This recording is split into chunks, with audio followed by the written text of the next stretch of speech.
Grassroots Digital Hub presents Good Land Acknowledgements Are Good Activism.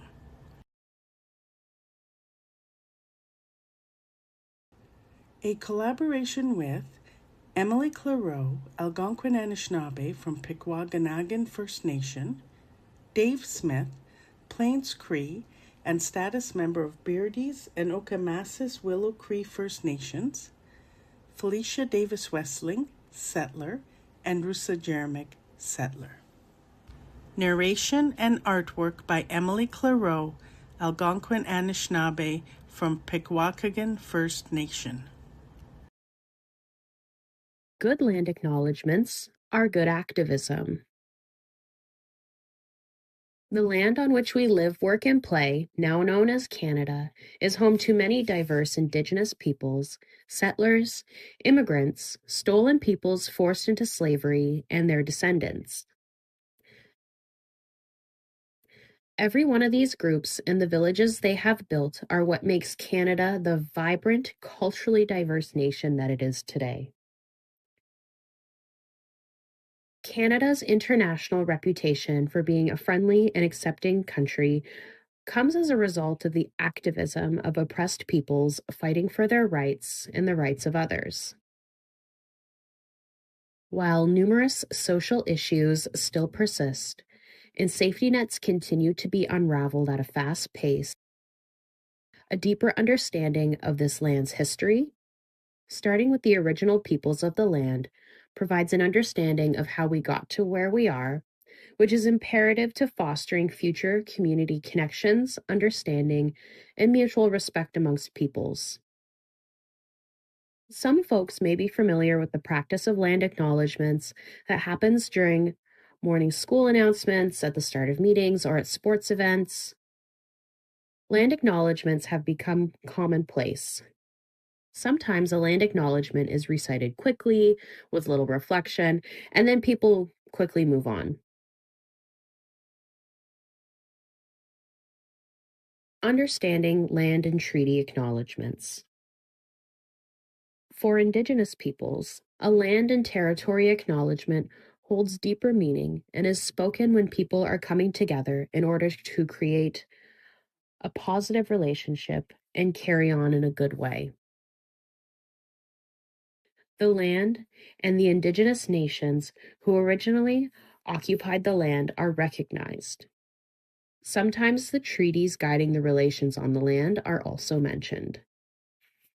Indigenous ways of knowing and being center the land, the people, and the importance of land-based knowledge, which informs the nature of the treaty relationship. A thoughtful land acknowledgement would make mention of the treaty or treaties where the meeting is taking place, or if the meeting is on unceded territory. The original meaning of a treaty relationship. A treaty relationship is much more than a spoken acknowledgement. It is a commitment.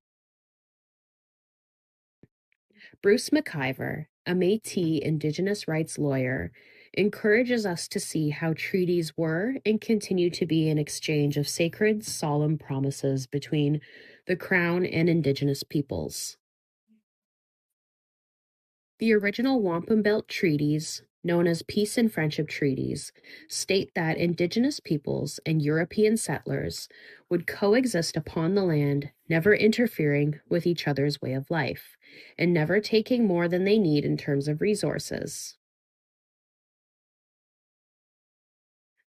The Wampum Belt treaties outlined a relationship of mutual respect and autonomy amongst Indigenous peoples and the settlers.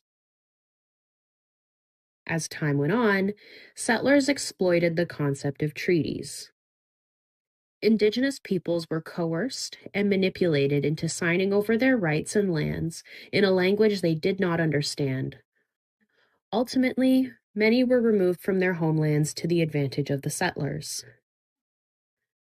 Treaties were never meant to be transactional agreements for Indigenous peoples to hand land over to the Crown. Rather, they are seen as living documents that inform the nature of the ongoing relationship between Indigenous peoples and settlers to the benefit of all people living in Canada. Currently, there are 70 active treaties across the land now known as Canada, and we are all treaty people. We all have a place in the circle.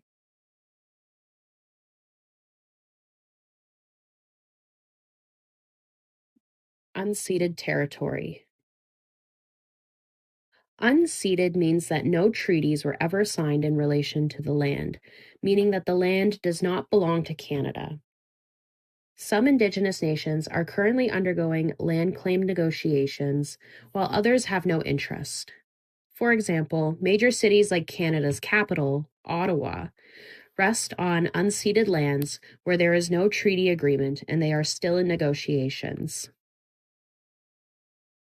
Other unceded lands remain completely unoccupied, some being at the center of current and ongoing conflicts between Canadian resource extraction industries and Indigenous land protectors, like Wet'suwet'ens, Unistoten in northern British Columbia.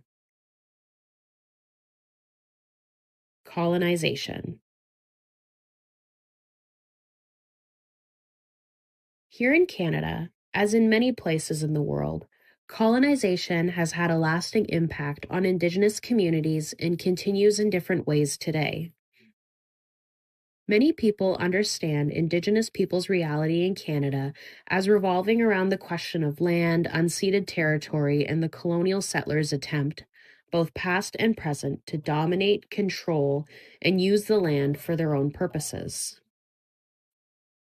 One of many forms of genocide that Indigenous peoples endured was being forcibly removed from their land and into reserves and residential schools. Settler communities could flourish and thrive in what is now known as Canada, while conditions on reserves were, and in many cases continue to be, harsh, unlivable, with little access to healthy food, clean water, educational resources, safe living conditions, and healthcare facilities. The issue of land is still not resolved. Settler colonialism still continues today in different yet similar formats.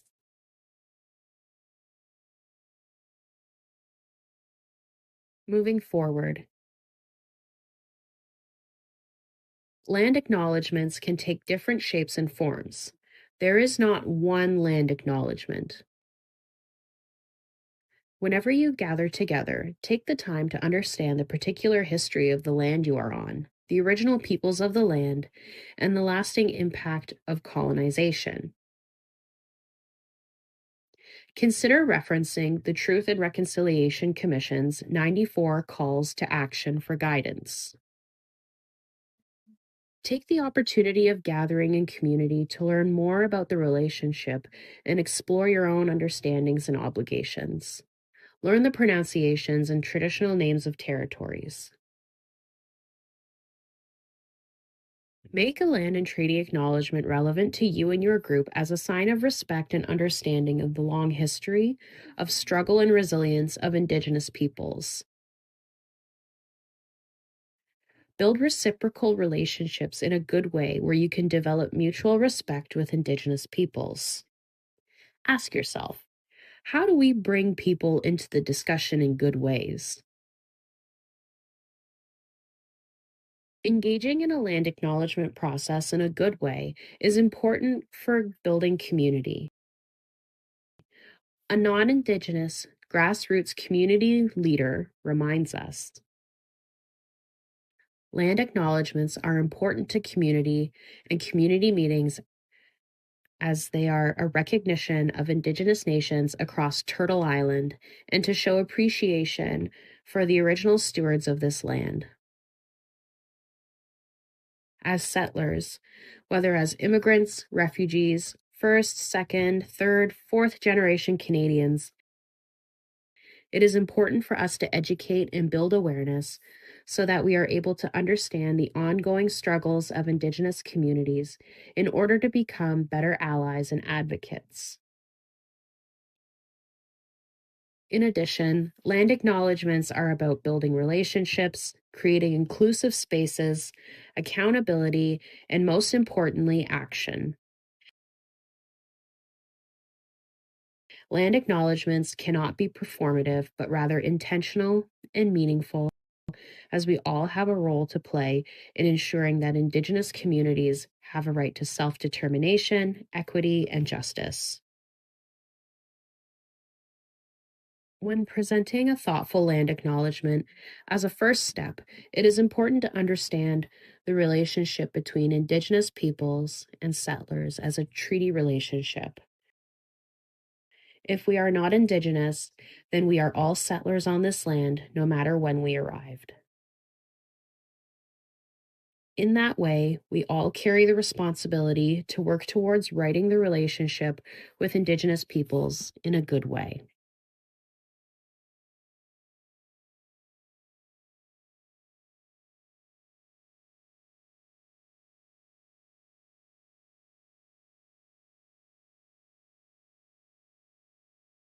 Sources: Lee and Carranza, 2022, Glossary of Social Justice Perspectives for Contemporary Practitioners. Toronto, Common Act Press. McIver, 2025, Indigenous Rights in 1 Minute, What You Need to Know to Talk Reconciliation. Nightwood Editions.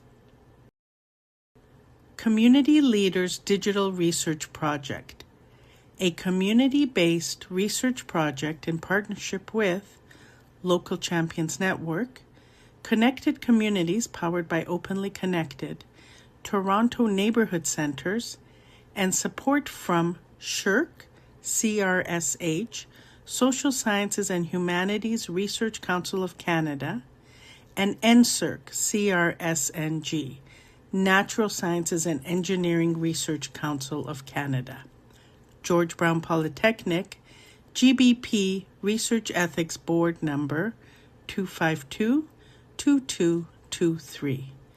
We acknowledge the support of the Natural Sciences and Engineering Research Council of Canada, NSERC, and the Social Sciences and Humanities Research Council, SHRC.